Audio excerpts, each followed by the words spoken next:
कुतस्त्वाकश्मलमिदं विषमे समुपस्थितम्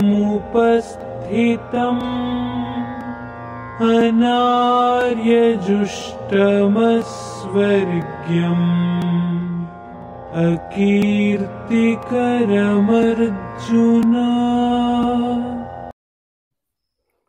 श्रीमद् भगवद गीता सांख्य योग अध्याय 2 श्लोक 2।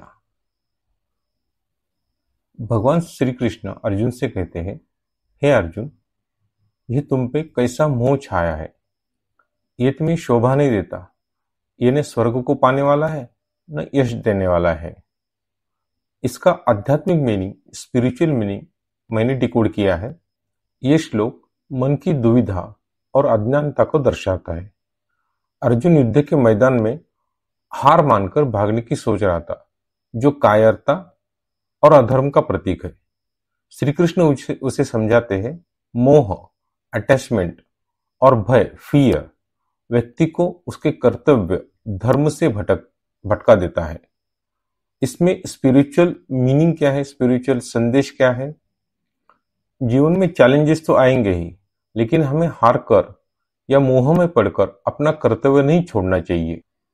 इसको हम टेक्निकल लैंग्वेज में समझने की कोशिश करेंगे। अनार्य जुष्टम, ये व्यवहार श्रेष्ठ जैसे आर्य लोग होते, उनके द्वारा स्वीकार्य नहीं है। अस्वर्गम, मटेरियलिस्टिक वर्ड और स्पिरिचुअल वर्ड, दोनों में हानिकारक होने वाला है। अकीर्तिकरम, समाज में अपमान और बदनामी लाने वाला है। कश्मलम, ये मेंटल कंफ्यूजन और वीकनेस दिखाता है। इस श्लोक को हम टेक्नोलॉजिकल टर्म्स में देखते हैं। सॉफ्टवेयर बग की तरह मन की दुविधा है, मन में कंफ्यूजन है। जैसे एक प्रोग्राम में बग होने पर वो क्रैश हो जाता है, वैसे ही मन में अगर कंफ्यूजन आता है तो इंसान गलत निर्णय लेता है। सॉल्यूशन, डिबगिंग करते हैं। भगवान श्री कृष्ण अर्जुन का मेंटल डिबगिंग कर रहे हैं। उसे समझाकर उसकी गलत सोच को, मेंटल एरर को वो ठीक करने की कोशिश कर रहे हैं। यहाँ पे इनपुट अर्जुन का भय है, प्रोसेसिंग श्री कृष्ण का ज्ञान है और आउटपुट निर्णय लेने की क्षमता है, शक्ति है। यहाँ पे हम मॉडर्न लाइफ में उसको अप्लाई कैसे करेंगे, उसका एक एग्जाम्पल लेते हैं। सपोज एक एम्प्लॉय प्रोजेक्ट में फेल्योर की डर से नया टास्क लेने से मना कर रहा है, रिजेक्शन कर रहा है।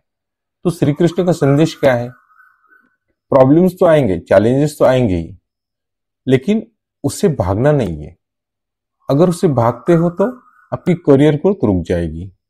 यहाँ पे मैं कुछ और टेक्निकल टर्म्स इंट्रोड्यूस करने की कोशिश कर रहा हूं। इसको फिलोसॉफिकल मीनिंग भी बोल सकते हैं।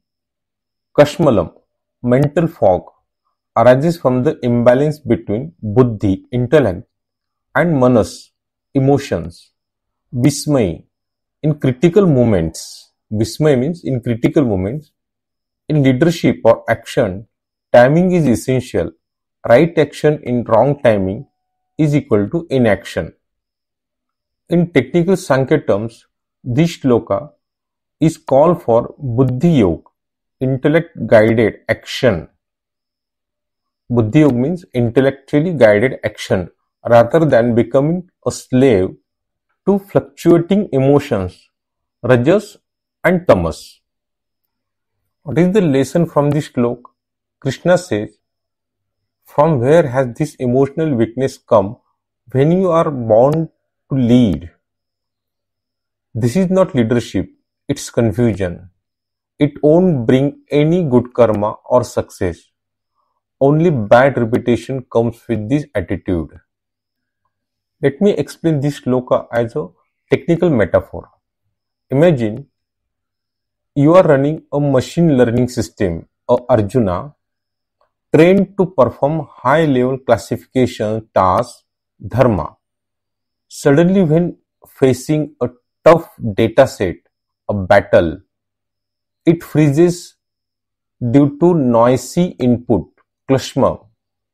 Now, the cosmic programmer, Krishna, steps in and says, this is not what you were trained for. Don't let this random data override your core algorithm. Reboot it. Realign your primary function. Kashmalam means overload of emotional garbage data. We must say system failure at critical time. Buddhi Yog, restoring core algorithm with clarity and purpose. की take away क्या है इस श्लोक की? डर और मोह से बचो, ये आपको सक्सेस और ग्रोथ में रिकॉर्ड करते हैं। कर्तव्य, ड्यूटी पहले आती है, इमोशंस बाद में आते हैं। कंफ्यूजन हो तो गुरु या मेंटर जैसा कृष्ण है, उनकी सलाह लो। टेक्नोलॉजी की तरह अपने माइंड को अपग्रेड करो, नेगेटिव थॉट को डिलीट करो।